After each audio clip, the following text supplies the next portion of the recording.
والحمد لله رب العالمين.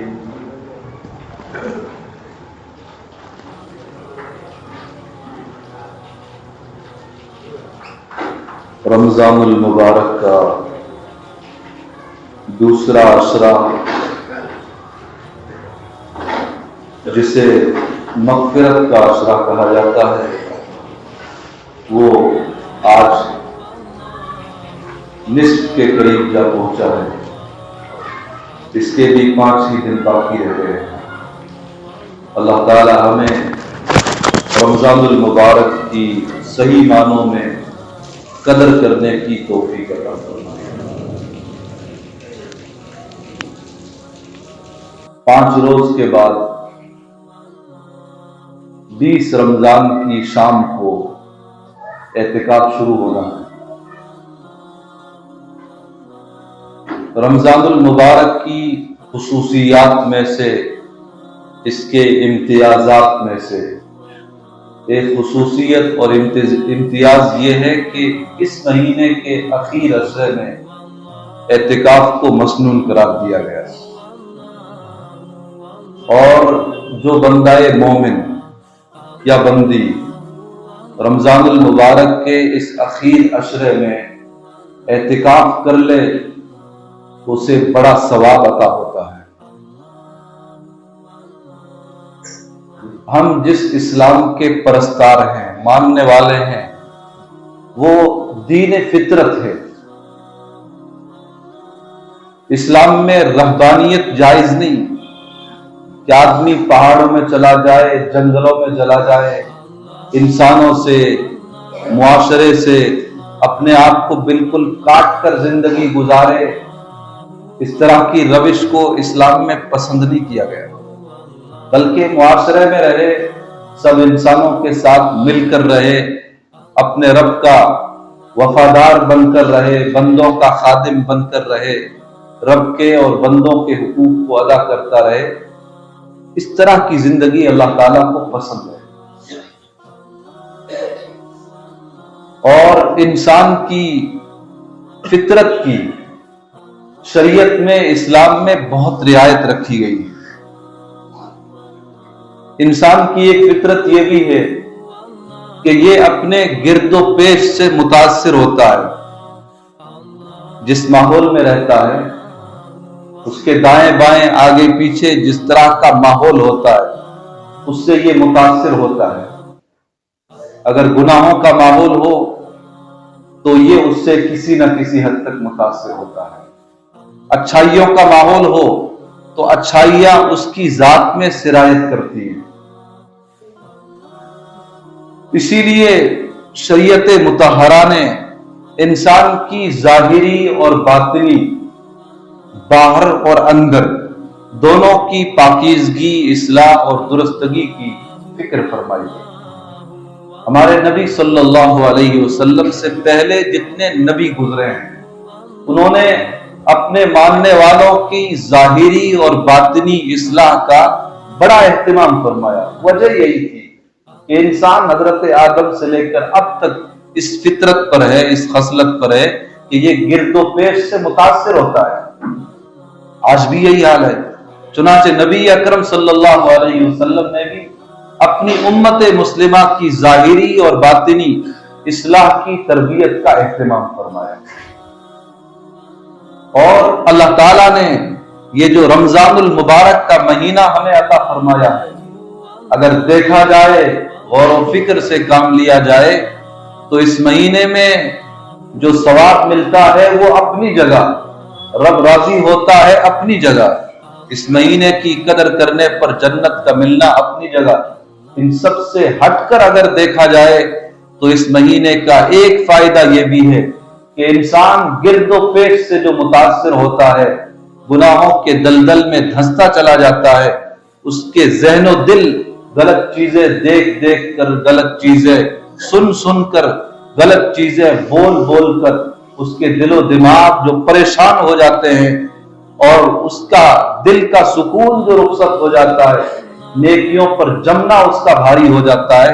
اس مہینے میں جب انسان روزے رکھ لیتا ہے، تراویح پڑھ لیتا ہے، اعتکاف میں بیٹھ لیتا ہے، یہ 3 مجاہدے جو انسان کر لیتا ہے تو اس کی برکت سے دل و دماغ کی وہ کثافتیں ختم ہو جاتی ہیں، ذہن و دل کی وہ آلودگی ختم ہو جاتی ہے، وہ بھاری پن ختم ہو جاتا ہے، پھر نیکیوں کی محبت اس انسان کے دل میں آ جاتی ہے اور گناہوں سے بچنا اس کے لیے آسان ہو جاتا ہے۔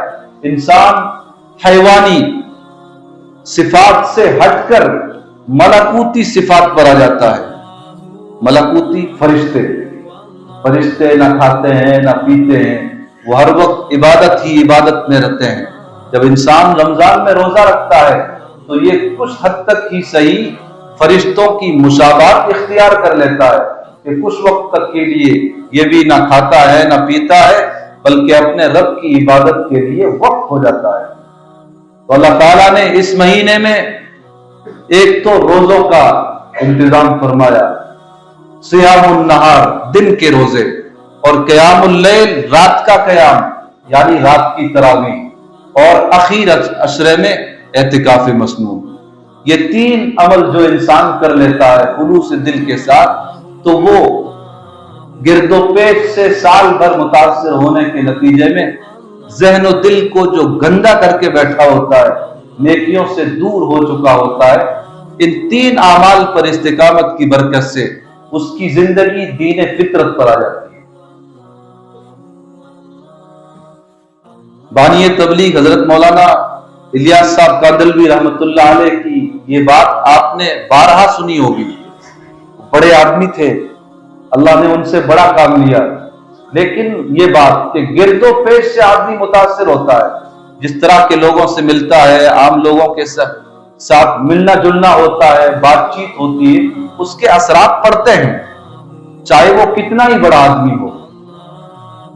حضرت مولانا الیاس کاندلوی رحمت اللہ علیہ 10 دن کے لیے، 40 دن کے لیے یا اس سے کم و بیش مدت کے لیے میوات کے سفر پر جب تشریف لے جاتے تھے یا دیگر علاقوں کے دعوتی اور تبلیغی سفر پر جب تشریف لے جاتے تھے تو وہاں سے واپسی پر حضرت مولانا الیاس صاحب کاندلوی رحمت اللہ علیہ کا معمول تھا کہ آپ یا تو رائے پور تشریف لے جاتے تھے، حضرت مولانا شاہ عبد الرحیم صاحب رائے پوری رحمت اللہ علیہ کے یہاں 3 دن یا 5 دن قیام فرماتے تھے اور ان کی ذکر کی مجلس میں شرکت فرماتے تھے، اور اگر مشغولیت کی وجہ سے رائے پور جانے کا موقع نہ ہوا تو پھر نظام الدین میں 1 دن کا یا 3 دن کا اعتکاف فرماتے تھے، جس میں سب لوگوں سے کٹ کر علیحدہ ہو کر رات دن اللہ کی عبادت کرتے تھے۔ اور وجہ یہ ارشاد فرماتے تھے کہ میں جب 10 دن کے لیے 40 دن کے لیے میوات جاتا ہوں یا دوسرے علاقوں میں جاتا ہوں تو 10 دن تک کے لیے 40 دن تک کے لیے عام لوگوں کے ساتھ اٹھنے بیٹھنے کی وجہ سے، میل جول کی وجہ سے، ان کے ساتھ بول چال کی وجہ سے دل دماغ پر ایک بھاری پن سا آ جاتا ہے، ایک بوجھ سا آ جاتا ہے۔ اور جب وہاں سے واپسی پر جب تک میں رائے پور کی خانقاہ جا کر 3 دن تک حضرت رائے پوری کی ذکر کی مجالس میں شرکت نہیں کر لیتا یا نظام الدین مرکز ہی میں 1 دن یا 3 دن کا حسب موقع اعتکاف نہیں کر لیتا، اس وقت تک دل کا وہ بھاری پن، وہ میل دور نہیں ہوتا، وہ کثافت دور نہیں ہوتی۔ اندازہ لگائیے حضرت مولانا الیاس کاندلوی رحمت اللہ علیہ جیسا ایک عظیم انسان اپنے بارے میں یہ کہہ رہا ہے، جو خود نیک تھا، جن کی پوری زندگی دین کی خدمت کرتے ہوئے گزری، گرد و پیش سے متاثر ہونے کی وہ اپنی کیفیت بتا رہے ہیں۔ جب بڑوں کا یہ حال ہے تو ہم تو چھوٹے ہیں، اور دین کی خدمت کا، دین پر چلنے کا جو جذبہ اور اہتمام ان کے یہاں تھا، ظاہر ہے کہ ہمارے یہاں اتنا اہتمام نہیں۔ تو اتنی بڑی بلندی پر ہونے کے باوجود انہوں نے ذکر کی مجالس میں جانا، اعتکاف میں بیٹھنا اور اس طریقے سے اپنے دل کو پاک بنانا، صاف ستھرا بنانا ضروری سمجھا۔ تو معلوم یہ ہوا کہ ہمارے بڑوں نے جس طریقے پر اپنے آپ کو لگایا، کار بند کیا، ہمیں اس طریقے پر گامزن ہونے کی بڑوں سے بھی زیادہ ضرورت ہے۔ کیونکہ وہ دور تو پھر بھی بسا غنیمت تھا، اس دور میں گناہ منکرات آج کے مقابلے کم تھے، اب تو گناہ منکرات فواحش ایسے ہیں اور اس قدر ہیں اور اس طرح قدم قدم پر ہیں کہ آدمی کے لیے گناہوں سے بچنا اس دور میں ایک بہت بڑا مجاہدہ بن گیا ہے۔ اس لیے ہم سب کو ماہ رمضان المبارک کے روزے بھی بڑی پابندی کے ساتھ رکھنے ہیں، تراویح بھی پڑھنی ہے، اور اخیر عشرے کا مردوں کو، عورتوں کو، نوجوانوں کو، بوڑھوں کو اعتکاف کا بھی اہتمام کرنا ہے، اور یہ عبادت کی شکل میں ہو، رسمی انداز میں نہ ہو۔ روزہ آدمی رکھے تو روزے حقوق و آداب کی رعایت کے ساتھ رکھے، تراویح پڑھے تو حقوق و آداب کی کامل رعایت کے ساتھ پڑھے، اعتکاف میں بیٹھے تو اس کے تقاضے پورے کرے۔ روزے کے حقوق و آداب یہ ہیں کہ آدمی روزہ رکھے تو وہ صرف روزہ یہی نہ ہو کہ بھوکا رہ لے، پیاسا رہ لے۔ صرف بھوکا پیاسا رہ لینے کا نام روزہ نہیں ہے۔ بھوکا پیاسا رہنے کا عمل تو دنیا کی اور بھی قومیں کرتی ہیں۔ شریعت جو روزہ چاہتی ہے اور شریعت میں جس روزے کو بنظر استحسان دیکھا گیا ہے، وہ روزہ وہ ہے جس میں بھوک اور پیاس کے ساتھ ساتھ، کھانے پینے سے بچنے کے ساتھ ساتھ انسان اپنی آنکھوں کی حفاظت کرے، اپنے ہاتھوں کی حفاظت کرے، اپنے پیروں کی حفاظت کرے، جسم کے کسی بھی عضو سے غلط کام، گناہ کا کام، بدی کا کام سرزد نہ ہونے پائے، جھوٹ اس کی زبان پر نہ آنے پائے، غیبت اس سے صادر نہ ہونے پائے۔ اللہ کے نبی صلی اللہ علیہ وسلم کی حدیث ہے، اگر کوئی روزہ بھی رکھتا ہے اور روزہ رکھنے کے ساتھ ساتھ غیبت میں مبتلا ہے، جھوٹ میں مبتلا ہے، تو پھر وہ روزہ رکھ کر بھی ایسا ہے گویا اس نے روزہ رکھا ہی نہ ہو۔ غیبت سے، جھوٹ سے تو روزہ پھٹ جاتا ہے۔ روزہ ایک ڈھال کی مانند ہے، یہ ڈھال شیطان اور نفس سے انسان کے لیے حفاظت کی کام دیتی ہے، اور یہ ڈھال اسی وقت تک ڈھال دیتی ہے جب تک کہ آدمی گناہوں سے بچا رہے۔ اگر روزہ رکھ کر بھی گناہ کر لیتا ہے تو یہ ڈھال ختم ہو جاتی ہے، یہ پھٹ جاتی ہے، ٹوٹ جاتی ہے۔ تو روزہ ہمیں رکھنا ہے حقوق و آداب کی رعایت کے ساتھ۔ روزے کی حالت میں زیادہ سے زیادہ قرآن پڑھنا ہے، نفلیں پڑھنی ہیں، قرآن سننا ہے، اور دیگر جو نیکی کے کام ہیں، بندوں کے لیے نفع رسا کام ہیں، ایسے کاموں میں اپنے آپ کو لگانا ہے۔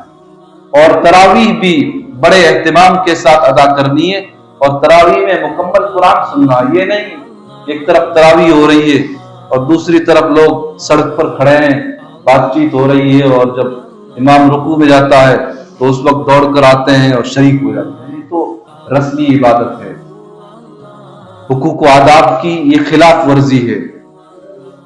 تراویح سے اور قرآن کریم سے دلچسپی نہ ہونے کی ایک نشانی ہے۔ تراویح میں جو مکمل قرآن سننے کی فضیلت ہے وہ تراویح سے باہر تھوڑی ہے، وہ تو یہ ہے کہ ابتدا سے آدمی تراویح میں شریک ہو، اور ابتدا ہی سے تراویح میں امام کے ساتھ شریک ہو، قرآن سنتا رہے، تب یہ فضیلت حاصل ہوتی ہے۔ ایسے ہی اعتکاف میں بھی آدمی عبادت کے لیے اپنے آپ کو وقف کر لے تو اعتکاف کے فوائد حاصل ہوتے ہیں۔ اعتکاف کے بڑے فوائد ہیں، اس کی بڑی برکات ہیں۔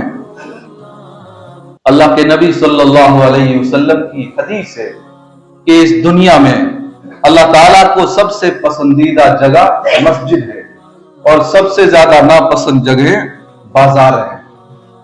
تو جو آدمی اعتکاف میں آ کر بیٹھ جاتا ہے تو وہ 10 دن ایسی جگہ گزارتا ہے جو اللہ کو سب سے زیادہ پسند ہے۔ دوسرے 10 دن تک جب تک یہ اعتکاف میں ہے اللہ کی مہمانی میں رہتا ہے، اور اللہ تعالیٰ کے اپنے مہمانوں کا اکرام کرنا لازمی ہے۔ مسجد میں ہر آنے والا انسان جو عبادت کی غرض سے آتا ہے اللہ کا مہمان ہوتا ہے، اور یہ اعتکاف میں آنے والا یہ تو 10 دن کے لیے اللہ کے در پر آ کر پڑ جاتا ہے۔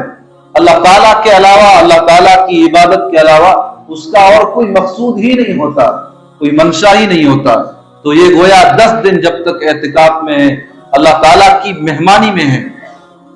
جب تک یہ اعتکاف میں ہے یہ اہل اللہ میں شمار ہوتا ہے، کیونکہ حدیث میں ہے جو مسجد میں آتے ہیں، مسجد کے ساتھ خاص تعلق رکھتے ہیں، وہ اہل اللہ ہیں، وہ خاص اللہ والے ہیں۔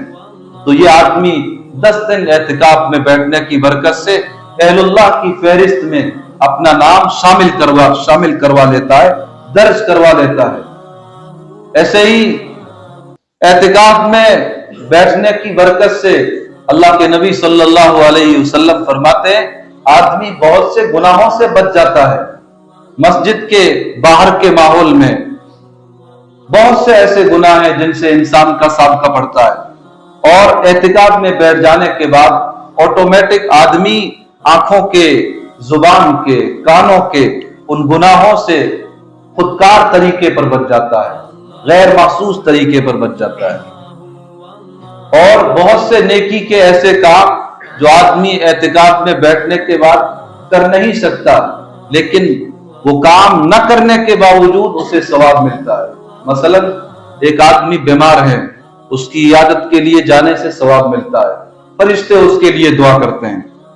اعتکاف میں بیٹھنے کے بعد آدمی کسی بیمار کی عیادت کے لیے، مزاج پرسی کے لیے نہیں جا سکتا، لیکن اللہ کے نبی کی حدیث ہے کہ نہ جانے کے باوجود اس کو مریض کی عیادت کا، مزاج پرسی کا ثواب ملتا ہے۔ نماز جنازہ میں شرکت کا بڑا ثواب ہے، لیکن اعتکاف کی حالت میں آدمی نماز جنازہ میں شرکت کے لیے نہیں جا سکتا، لیکن نہ جانے کے باوجود اس کو نماز جنازہ میں شرکت کا مکمل ثواب ملتا ہے۔ غرض اس طرح کے نیکی کے بہت سے کام ہیں جو مسجد سے باہر ہوتے ہیں، اور معتکف جہاں نہیں جا سکتا اس کے باوجود اسے اعتکاف کی حالت میں برابر ثواب ملتا رہتا ہے۔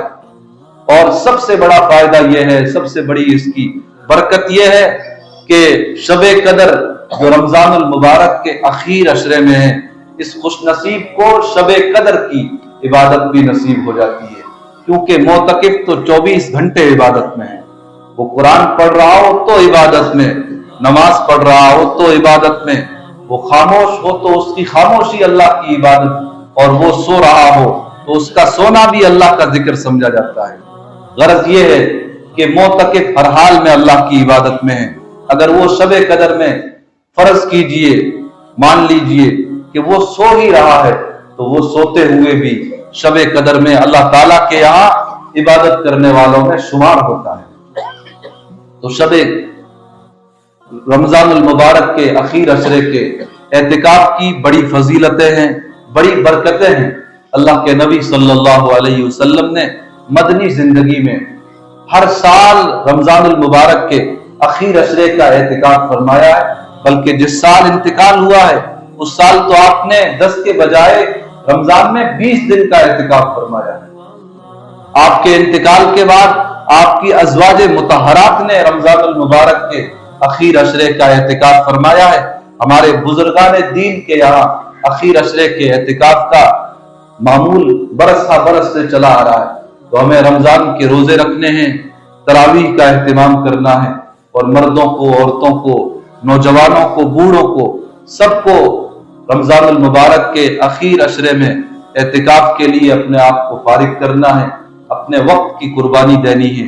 اللہ تعالیٰ اس ماہ رمضان المبارک کی صحیح معنوں میں قدر کر کے ہمیں حیوانی صفات کے ترک کرنے اور ملکوتی معیار پر کھرا اترنے کی توفیق عطا فرمائے۔ وآخر دعوانا ان الحمدللہ رب العالمین۔